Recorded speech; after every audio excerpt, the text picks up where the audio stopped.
vamos estudar a lição terça-feira, último dia do mês de junho, 30 de junho, dia do make-off, de nossas curiosidades. E aprendemos um pouco a mais e ampliarmos esse assunto diverso que está fora da nossa linha genealógica. Vamos estudar sobre isso.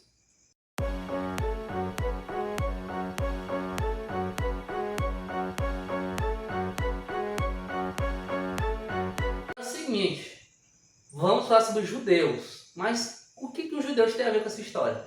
Olha só, os judeus, era uma grande promessa de Deus a Abraão, a Isaac, a Jacó, que se tornou Israel, se tornou tão conhecida a nação de Israel. Essa nação foi escolhida por Deus para ser o quê? A nação eleita e fiel, para ser a nação de Deus, a nação exemplo. Mas o que aconteceu? O povo se desviou. E o povo se desviou, não foi uma, não foi duas, não foi três, foi muitas vezes durante a história. E aí chegou um tempo que estava premeditado a isso acabar, essa aliança que Deus tinha com o povo de Israel. Porque os judeus preferiram a apostasia e a rebelião. E aí isso foi um grande problema para a sociedade de Israel, a sociedade de Jerusalém. Por quê? Porque a partir deste momento, Jerusalém não ia ser mais, o povo de Judá não ia ser mais o povo de Deus, apesar desse período. Apesar de que podem ser, mas não a nação escolhida. E aí foi por causa disso que Deus enviou juízos sobre esse povo, que rejeitou Jesus Cristo, que rejeitou toda a mensagem de Jesus Cristo, mensagem de salvação. Foi a nação que simplesmente matou Jesus Cristo para a nação de Jerusalém. Ou seja, os judeus desprezaram a oferta de misericórdia e escolheram ser governados por um líder, que o líder é esse, Satanás, porque esse é o líder da apostasia e da rebelião. E aí, por causa disso, Deus retirou todas as dádivas que o povo de Israel tinha deles, por meio da segunda destruição do templo de Jerusalém, que está em Mateus 24, a profecia de Jesus, que se cumpriu muito bem. O que aconteceu? Mais de 1 milhão de pessoas morreram e sobreviventes foram levados cativos, vendidos como escravos, jogados às feras nos anfíteatros ou espalhados como peregrinos pela terra. Triste, A nação escolhida tendo um grande fim como esse. Um fim terrível. Nunca houve um fim tão terrível assim do povo de Israel, desde aquele momento até aquele aqui. Isso demonstra um final triste para a nação que tanto estudamos no Velho Testamento, que tanto nos alegramos com todas as suas vitórias, tendo um fim tão triste e trágico por suas escolhas no Novo Testamento. Mas o mais importante é que Jesus falou essa profecia para quê?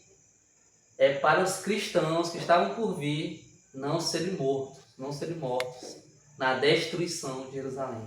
Nenhum cristão morreu, amém? Nenhum cristão morreu naquela perseguição, naquela destruição total de Jerusalém. Por quê? Segundo Ellen White, quando o general romano retirou seus exércitos sem motivo aparente, as forças judaicas saíram sob perseguição. Aqueles que acreditaram nas palavras de Jesus reconheceram o sinal e conseguiram escapar para um lugar seguro. Olha só, todas as outras pessoas que não eram cristãos morreram, mas os cristãos, por um sinal de Deus, se desviaram e foram para o local seguro, mantendo a palavra de Deus nessa batalha. Então é muito bom, ali demonstra o fim do judaísmo para a entrada do cristianismo. Agora vamos lá para a segunda curiosidade.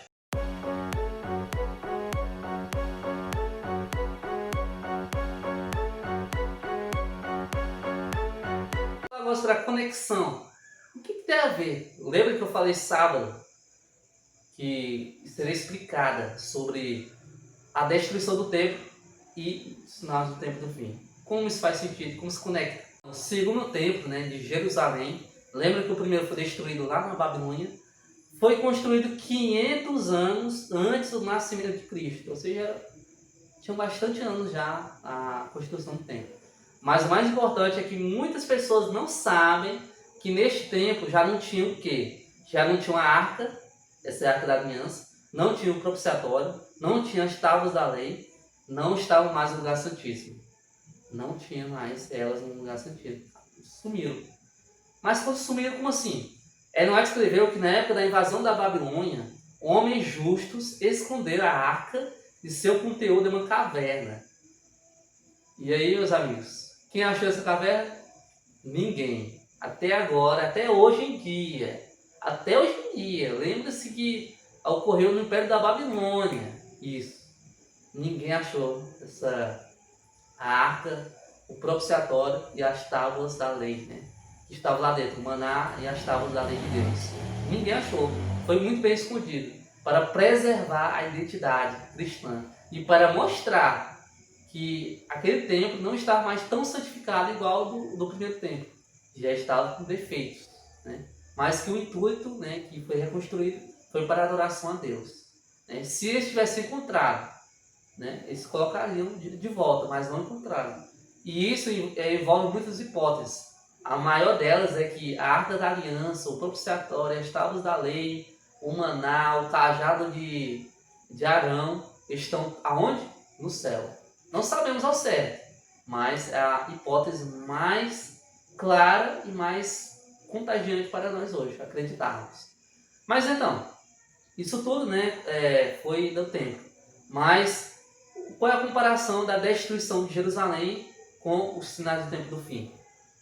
Quando o Espírito de Deus que referiu o mal for completamente retirado, sem conter a explosão das paixões humanas e da ira satânica, o mundo verá as consequências do domínio de Satanás como nunca antes. Então, se você não entendeu, a mensagem é o seguinte: para você tirar Satanás, você tem que tirar Satanás de um jeito, de uma forma toda, não tem que deixar brechas. E foi isso que aconteceu. Deus tirou a aliança que tinha com o povo de Israel. Por quê? Porque o povo de Israel não tinha como escolher Deus e Satanás. Era um ou outro. E ele escolheu Satanás. E Deus tira a aliança, corta a aliança. E aí vem as consequências. Destruição de Jerusalém e tal, milhões de mortos. Jerusalém não é mais capital, aqui na terra da nação de Cristo. E aí, com os sinais do tempo do fim, o quê? O fim do mundo. Satanás sendo derrotado e Deus sendo vencedor. Igual a Jerusalém sendo destruído. Então esta é a mensagem. Esta é a conexão de destruição de Jerusalém com os sinais do tempo do fim. Oremos. Senhor, muito obrigado. Mais um dia estamos finalizando o assunto. Aprendemos sobre o povo judeu, sobre a sua escolha terrível que fizeram e também sobre a destruição do templo e a sua conexão com os sinais do tempo do fim. Em nome do Senhor Jesus, amém.